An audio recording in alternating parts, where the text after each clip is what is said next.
उत्तर भारतातील पवित्र काशी क्षेत्र, गंगेचा विस्तीर्ण पात्र, काठावरची मंदिरे आणि वातावरणात घुमणारा हर हर महादेवचा जयघोष. अशा पवित्र वातावरणात पैठणचे शांतीब्रह्म संत एकनाथ महाराज आपल्या शिष्यांसह वास्तव्यास होते. महाराजांच्या चेहऱ्यावर एक विलक्षण तेज होते. एके दिवशी पहाटेच्या ब्राह्ममुहूर्तावर गंगेत स्नान केल्यानंतर महाराजांच्या मनात विचार आला, या गंगेचे पवित्र जल दक्षिण भारताच्या टोकावर असलेल्या रामेश्वरमच्या ज्योतिर्लिंगाला अर्पण करावे. हा संकल्प सोपा नव्हता. काशी ते रामेश्वरम हे अंतर हजारो मैलांचे होते आणि ते पायी कापायचे होते. महाराजांनी 2 कावड्या घेतल्या, त्यात गंगेचे निर्मळ जल भरले. सोबत त्यांचे निष्ठावान शिष्य उद्धव आणि इतर काही भक्त होते. प्रवासाची तयारी झाली आणि पुंडलिक वरदे हरी विठ्ठलच्या गजरात ही यात्रा सुरू झाली. प्रवास सुरू झाला. महिनाभर चालल्यानंतर ते उत्तर भारताच्या सीमा ओलांडून मध्य भारताच्या पठारावर आले.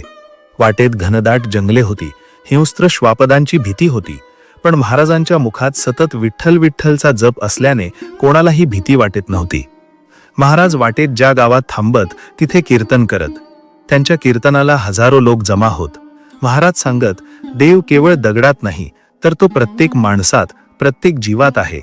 पण त्यांच्या या शब्दांचा खरा अर्थ शिष्यांना पुढे एका मोठ्या परीक्षेत समजणार होता. महिने उलटले. आता ते दक्षिण भारताच्या जवळ पोहोचले होते. ऋतू बदलला होता. कडक उन्हाळा सुरू झाला होता. सूर्य जणू आग ओकत होता. दुपारच्या वेळी जमीन इतकी तापायची की पायांतून वाफा निघत. झाडांची सावलीही उन्हाने करपून गेली होती. शिष्यांची अवस्था बिकट झाली होती. घसा कोरडा पडला होता. गाठीशी थोडेच पाणी उरले होते. उद्धव महाराजांना म्हणाले, महाराज, अजून किती अंतर उरले आहे? आता पाऊल पुढे पडत नाहीये. महाराज शांतपणे म्हणाले, उद्धवा, थोडा संयम ठेव. रामेश्वर आता जवळच आहे. आपण जे गंगाजल आणले आहे ते महादेवाला अर्पण केल्यावर सर्व थकवा दूर होईल. रामेश्वरचे नाव ऐकताच शिष्यांच्या अंगात नवे चैतन्य आले. एका निर्जन वाळवंटी भागातून जात असताना अचानक महाराजांना लांबून काहीतरी तडफडताना दिसले. जवळ जाऊन पाहिले तर एक हृदयद्रावक दृश्य समोर होते. एक गाढव भर दुपारी तहानेने व्याकुळ होऊन जमिनीवर पडले होते. त्याची मान वाकडी झाली होती, डोळे पांढरे झाले होते आणि तोंडातून फेसाळ लाळ येत होती. ते आपला पाय जमिनीत जोरात आपटत होते. जणू काही यमराजच त्याच्या समोर उभे होते. त्या मुक्या प्राण्याचा तो मूक आक्रोश पाहून एकनाथांचे हृदय पिळवटून निघाले. महाराजांच्या डोळ्यात पाणी आले.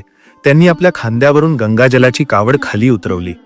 हे पाहून उद्धव ओरडला, महाराज, हे काय करताय? हे गंगाजल रामेश्वरच्या शिवलिंगासाठी आहे. आपण हजारो मैल हे वाहून आणले आहे. या अपवित्र गाढवासाठी तुम्ही हे जल वाया घालवणार? महाराज शांतपणे म्हणाले. यावर एकनाथ महाराज शांतपणे हसले आणि म्हणाले, मुलांनो, देव केवळ दगडात नसतो तर तो या सृष्टीतील प्रत्येक कणाकणात आणि प्रत्येक जीवात वसलेला आहे.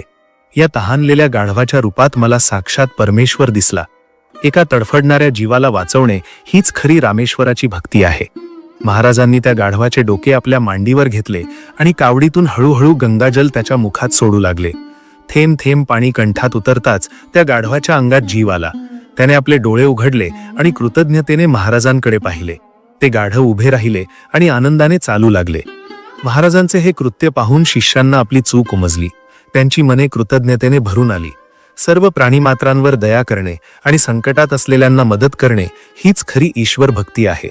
मित्रांनो, कथा आवडली असेल तर नक्की विकी कथा चॅनलला लाईक, शेअर आणि सबस्क्राईब करायला विसरू नका. धन्यवाद.